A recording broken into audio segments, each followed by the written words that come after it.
Hey gang, Dr. CJ here for your week 2 at a glance. I hope everyone is settling into the semester and we can actually get started with the fun stuff. This week, we are starting our first essay, the HUM art analysis. This is my favorite essay, so I'm very excited to see what everyone comes up with. In this quick video, I'll point to our major tasks as well as talk about our homework that you have for the week.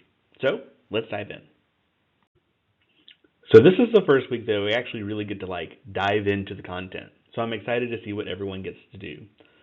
Your first and major task for this week is to explore the HUM essay guidelines. I'll have a video lecture for that as well, so be sure to check that out. And as far as the content for the week, we're going to be sitting in that HUM Explore module. So go through that material and check all of that out. I will have an actual art analysis lecture where you can explore and practice the actual process that we're going to be doing in this essay. And as well as the HUM art piece selection video, where this is where you're going to pick basically the artwork that you plan to use for this major essay. To that same token, we've got some homework to take care of this week. For Tuesday, you have your HUM Reading 1 assignment.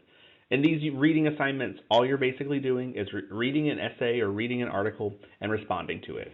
200 words or so, find a major idea, find a quote, mostly effort-based. So as long as you're reading it, responding to it, you should be good to go. Then Thursday, we have some actual major content to handle. So you have the HUM Artist Investigation Discussion Forum. This is going to be kind of big idea response. And then your HUM art piece selection. Again, corresponding to the video above, you're going to be choosing the actual art piece that you want to do for this essay. So this is a major assignment. This is a process writing assignment. You cannot do it late. I would really like it for everyone to have it done by the end of the week. Then you have your first grammar quiz, the subject verb location. Remember, these grammar quizzes are timed, so it will lock you out if you don't take it by Thursday. However, you get to take it up to 3 times, and it will keep the highest grade.